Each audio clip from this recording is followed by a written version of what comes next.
Hello, everybody. Welcome to a brand new show. See this man here? He's my very special guest, which we got to get to in just a moment. But I want to welcome you to the show. Nothing like a good book. That's what it's called. And it's really all about this when you look at it, discovering your book. And it doesn't matter, what genre. Doesn't matter if it's fiction. Doesn't matter if it's nonfiction. Memoir, autobiography, whatever you're doing. Maybe a book of poems.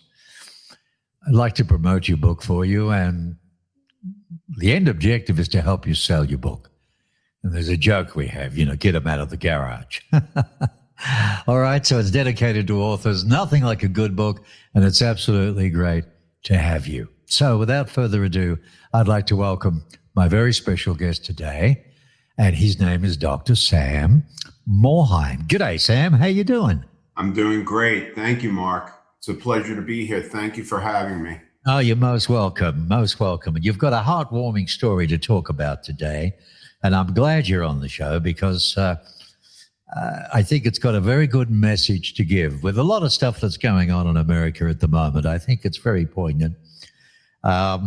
Ladies and gentlemen, Dr. Sam Rodriguez Morhaim, you might have picked it up in the accent. He's a proud Brooklyn native from the small neighborhood of Canarsie. Is that correct? Canarsie, Brooklyn. Canarsie, USA.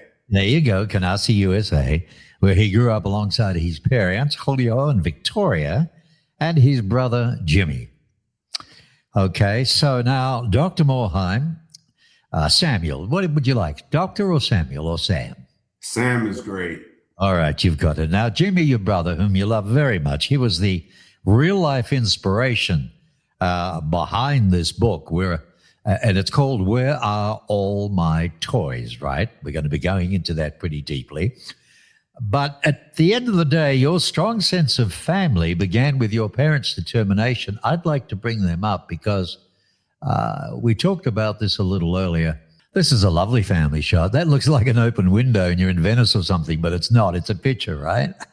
Yes. It's actually taken in Miami. In Miami, okay. And I think your dad is the one in the green shirt? No. Actually, unfortunately, my dad passed away in 1983. So he's the only one pretty much missing from the picture other than myself because I'm the one taking that picture. Okay. Well, you have a strong sense of family, but it began, here's your mom though, right down the end, leaning over. Hi, Mom. All the way at the end there, on the left side. They were determined apparently to give the kids a normal, safe life, which led them to leave their beloved homeland of Cuba. Yes. Cuba? Yes. This is when Jimmy was very young, right? When your brother was very young. That's your brother there in the green shirt. That's him on the right side in the green shirt. And that's Jimmy, right. Departed Cuba when he was 5 years old. 5 years of age when you're uplifting or uprooting from your home. Well, do you know a lot at 5 or you don't know a lot at 5? I mean, you don't know. No, I mean, what he remembers from being 5 years old is that he was growing up in a happy household, seemed to be very content with his life. And in the book, I address the fact that there's a birthday. The only thing that's not true in the book, because it is based on truth, is that the birthday was really the Day of the Three Kings, which is a special day in Latin America where kids are showered with gifts. And instead of getting into something like that was a little bit more political, I kept it simple and said it was his birthday. But it was a significant event because it was a happy moment. Everything was going great in his life. And then he gets woken up in the middle of the night and his life changed forever. There you go. Well, you do share that it was their dedication, mom and dad, to the education that you guys should have that shaped you and your brother's futures, because they came over. He was only 5, but you were born and raised in the States. That's right. I came in 1964. They left in 1962. That seems like so many years ago, doesn't it? Was that wasn't the Cuban Missile Crisis. missile thing wasn't that on then? Yeah, it's around then when that happened. Yeah, during the Bay of Pigs. Right. The failed attempt to take over the regime, and Kennedy was the president at the time. Yeah. And it was a nightmare for a lot of people, but they managed to escape that regime. When Castro first came into power, my mother would explain that he was actually very well liked. He overthrew Batista, and like most areas that create a communist regime, rather, it sounds like a great idea. This idea of socialism or communism, which is what I really like to call it, because that's really what it is. Well, that's what it is. Whichever way you look at it, it's communism. Yeah, it's government control. And my dad, I think the thing that tipped him was that the children were being forced into the military and would have to march through the streets and carry guns. And he said, that's it. I'm not going to allow my son to be subjected to that. I have a choice, but I don't want him to be forced into that situation. And that's, along with a lot of other events, that's what created their departure, in haste. Now, all of this, folks, is to do, by the way, with the book, as you'll understand as we get into it, because it's all about a little guy who's ripped up in the middle of the night and taken away from home, all his choice, everything he loves, everything he knows, to brand new strange. So what would it be like for your kid if that happened? I don't like that word, kid, it's a goat, your child. Let me get on with this. You excelled academically and became a periodontist, because we talked about education before. And Jimmy, or Jimmy as he's known, he became a dermatologist. Correct. So all thanks to the education. That's great. Now, beyond your professional life, you are a devoted father, because I've got this picture up, to two young fellas, Alexander and Daniel, and they both reside in Florida. Hi, Alex. Hi, Daniel. On the left here now, next to this beautiful-looking blonde lady, who's this one? That's Alex. That's Alex. Hi, Alex. And over here on the right, with the check shirt, that's Daniel. Hi, Daniel. How you doing? He likes to be known as Dan. They always shorten their names for some reason. I did the same thing because I was actually named after my grandfather, who was Samuel, and I call myself Sam. You have two granddaughters as well, Vanessa and Haley, and you preface the commitment to family is what keeps you grounded. I mean, you're a successful businessman, a mental effort and strain, periodontist, because you're a very good professional from what I hear. You specialize in what you do and you don't allow mistakes. And put that together with the family value situation to write a book and become an author. Okay, now the connection starts to happen. How does all this actually, work for you? The family, resilience, education, the desire to help others. That's what I got out of this when I read it, the desire to want to help others. Is that right? I think you hit it right on the nose. I would oftentimes get into conversations with patients in the office about my background. And what would come from that is interesting conversations that I merely had with my parents, mostly with my mother, because my father's no longer around. I was 18 at the time when he died of pancreatic cancer. And what I found was that people were really fascinated by the whole story. And we start to reach commonalities with some of the other people. I've talked to other Cuban families, and they've had similar situations. And I said, what a good idea would it be to get this on paper? And I said, maybe a children's book, because then I could put it in a way that can be relatable to children. And the parents would have to be involved because they would have to read the story to the children. And then one day the child who's getting read the book would start to realize the importance of what I was writing, but on a benign way. I didn't want to get too intense, obviously, because it's still has to be a children's book. Yeah. And that's what really stimulated me to write this. That's a very clever idea, really, when you think about it. And it's different, something for folks to look at buying, and particularly those who may be in a similar situation or facing a potential situation, immigration, leaving their country, going somewhere else. Positive, you might be leaving America, going to Europe, for all you know, for a job transfer, and you've got to take your little one. This is where I recommend this book to you. So really inferring that Jimmy was saved through his artistic talent and able to express himself through art, even though he couldn't speak the English language. Okay, what do you mean by that?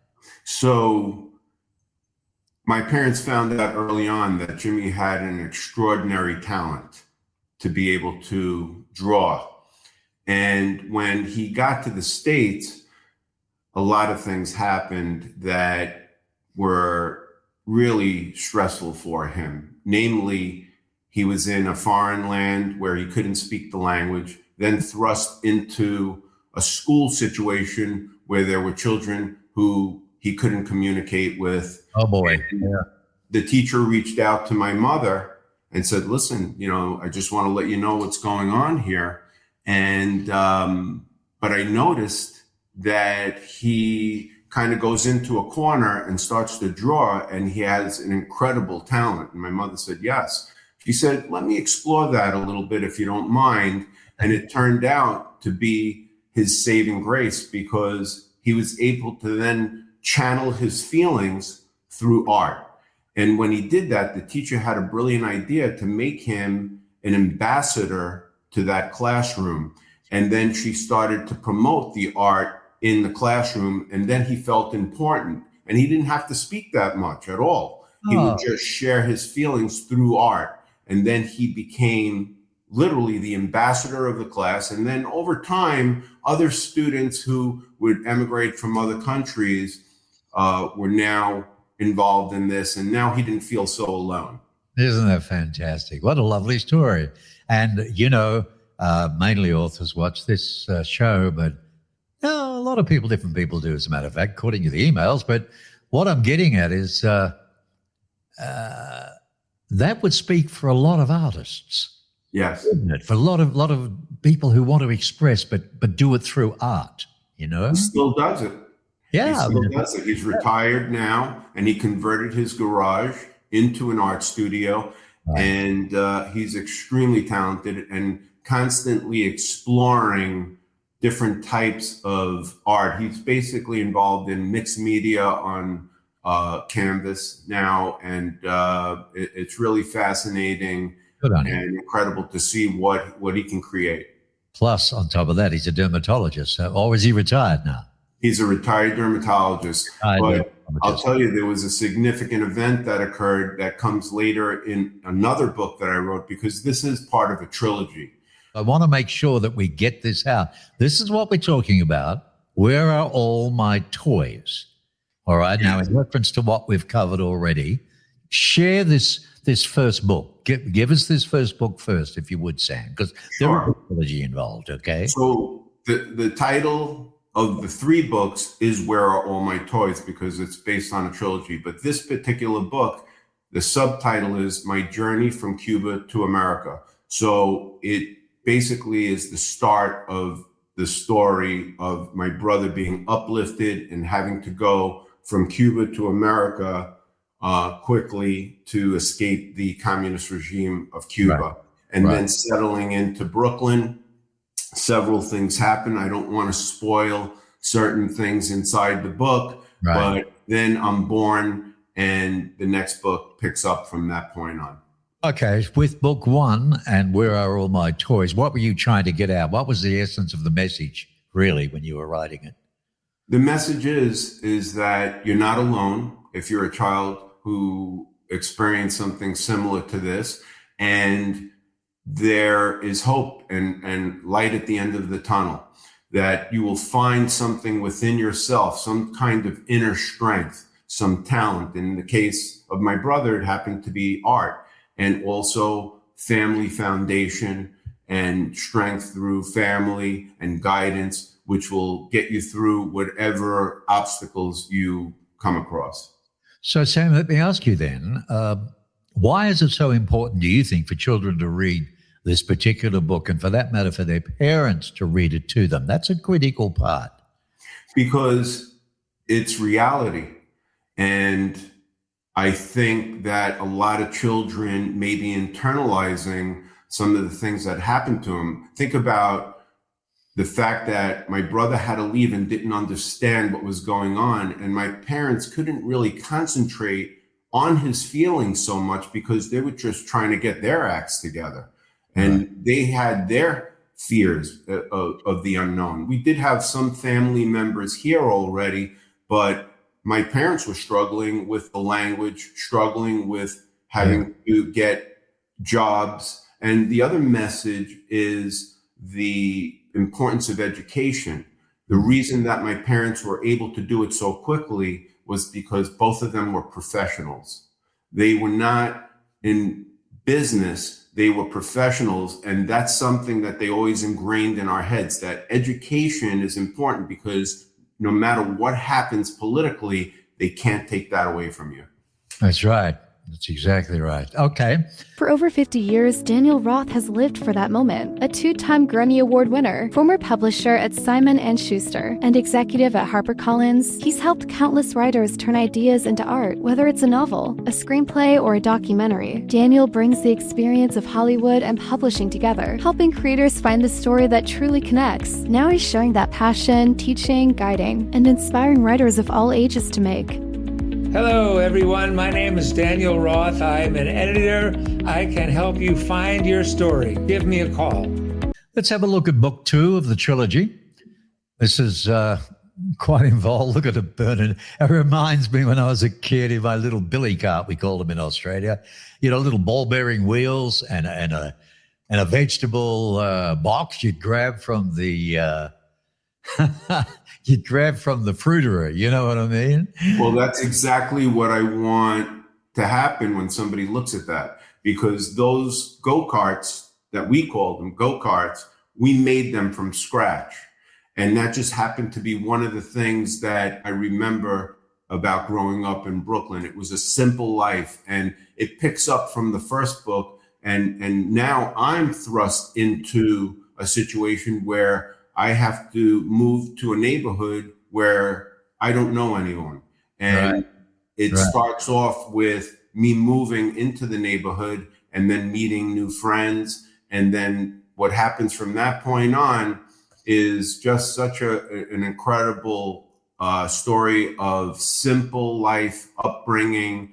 And it's a microcosm of society, because you don't really need much to be happy and to feel safe. Very good point. Very good point. Yeah. And this is his, folks, this is Sam's personal website, whereareallmytoys.org. Not to be confused with this one. This is where the books can be actually bought direct through Amazon. That's this particular link. You know, you usually get that DP / then a number. So that's to buy the thing. Lovely gift for somebody coming up. Or this is to read about Sam and the books and a little bit more, get to know him a little bit more, okay? I'll leave it up for a second. Okay, and the third book of the trilogy, which is this one, right? It's not out yet, but it's on the way, correct? Yes, it's on its way. It should be out within the next 4 weeks.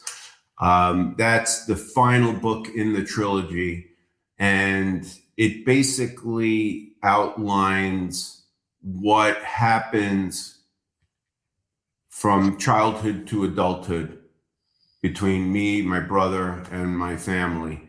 And what's important to understand here, because the subtitle of this book is Finding Your Silver Lining, or Finding in Search of Your Silver Lining, something to that effect. Well, I notice on the back then there is the rainbow. So there's the actor. What are the buildings behind you? They look very, businesslike. Yeah, so that's Columbia University. Right. And I believe the other building is something from Cuba, maybe the University of Havana. I forget, to be honest with you. But the idea behind it is you see my brother on the right, he's a physician. I'm the little guy, and my father on the left, he's holding architectural plans, and my mother has a badge because she's a teacher, a guidance counselor. Good on you. And it's about all the opportunities that you get in the United States, and how those opportunities lead you to a positive outcome in your life. Well, it's up to yourself, I know.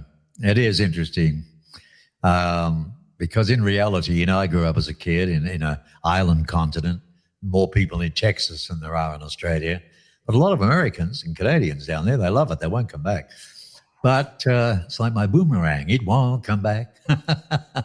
That's an old song. But the point is, it's a lot uplifting and leaving a country, starting fresh. You feel so out, they don't understand you sometimes when you talk, and you got to explain a lot of things. And there's a lot to it. There's an awful lot to it, leaving and being an immigrant. But then there's the stress of why you're here and why you're not and when you come. But as a kid, I grew up admiring America, always believing it was the end all and the be all. What a chance to maybe work there one day, because we'd all have dreams as a kid, don't we? You want to be a fire engine driver or a policeman or something else. At my early stage, I wanted to be an actor, so that meant waiting tables in LA somewhere, but that was very early in the game till I realized that, maybe media might have been a more secure career. Anyway, so I can relate to it, but it's absolutely lovely. Now, that's coming out in 3 to 4 weeks. That's the trilogy. And now what I want to show is this, because there's so many things, ladies and gentlemen. If you'd like to direct purchase, this is what I was showing here before. Is that the number 177? Here we go. All right. These are the connections, because you can go to his Facebook page, the guest Twitter. Look at all the social media. Facebook.com, X.com, author Sam R. What's it sound like when you introduced as an author, Sam? It's surreal, because I always had an interest in writing. I happened to be class writer in high school, and then I later wrote for the school newspaper in college. I was the editor-in-chief of both the high school and college newspapers. So I always had the feeling of being some type of writer, but more so as a hobby. And I just thought it would be a good idea to get some important things out about my own family, because the story started evolving. And retrospectively, I said to myself, it wasn't perfect. Things happened during your lives, even when we settled in America. But again, you had the feeling that somehow you were going to get through it because of the different political situation and the family background. Those days, that they say that was the plum of America. That's the movies I used to watch, the TV series. We were flooded with American stuff. I can go back to the Exactly. the Rifleman, and I could go all day. But the point is, Yeah. as well, But that America was kind and simple and gentle, and work hard. There's the picket fence. There's your goals. Nothing's going to erupt. If you do what you're supposed to do and put your heart into it, you got a chance of making it. Regardless of the obstacles that you faced, you kind of felt like you were going to get through it. Yeah. A lot of people wish it was back then. You know that right now. Yes. So I want to ask you, Sam, what are you hoping for out of this? Do you want a movie deal or something? What do you want with the trilogy, to be honest with you? I want to reach a lot of people. And whether that means selling a lot of books for the purpose of getting the point across, that's fine. And there has been some activity back in 2020 when I originally published the book, because I then republished it in 2025. Wow. That was then COVID hit. So I had all these book signings. Long Island Newsday picked up the story and did a 3-page spread on the story. So people are interested in this. It's just about getting the word out. And yeah, of course, who doesn't want a Netflix series? I mean, that would be amazing. And I would have so much more to talk about. And of course, that wouldn't be on a children's level. It would be on an adult level. Had a couple of authors, one in particular, Kevin Shuey, massive awards overseas for the writing and for the screenplays. And he's had a lot of interest out of Hollywood with reference to a whole series, a beautiful Bad Love Tigers. And, that could come up. So you never know. You never know. I mean, it's America. That's right. Have you left it, when you touched on it, just shortly, briefly tell me, have you left any details out of the books? I left a lot of details because, again, I wanted to keep it light, so to speak, on a children's level. And there were a lot of instances that I can talk about that happened to family members, including my father, that I left out. And, that's for a movie or a series. Fair enough. So it can be bought now. Yes. Okay. This particular site I'm showing now. If someone's watching and you'd like to get hold of this thing and just want to buy it, this will take you straight to Amazon. That's what this link is, okay?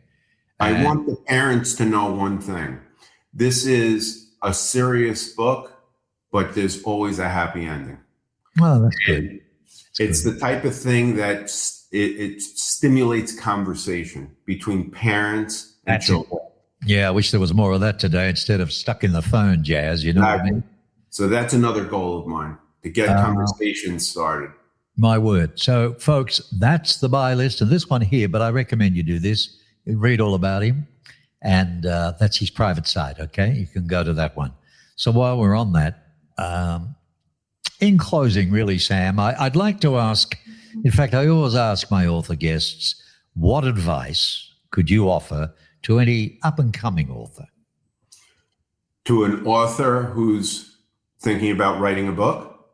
Yeah, to any up-and-coming author, period. Any up-and-coming author? Whether it's cartoons, whether it's a serious novel, whatever the heck it is. I will tell you that the most important thing is carry a little pad with yourself, and when you have an idea, jot it down. Don't just let it go, no matter what it is, because when you look back on it, it'll start to make sense. Well, that's good advice.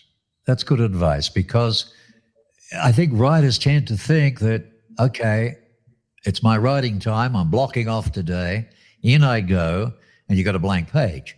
It did actually happen that way for me. Yeah, did it? The first book, I sat down in a Starbucks and cranked it out, and it just flowed off my tongue. But I reflected on instances that I wrote little sentences down that had something to do with the first book, and I integrated those ideas. Right. So we got that one and we got that one. That's good. My guest has been Sam. You said Starbucks sitting there. You're one of the reasons why I don't go there anymore.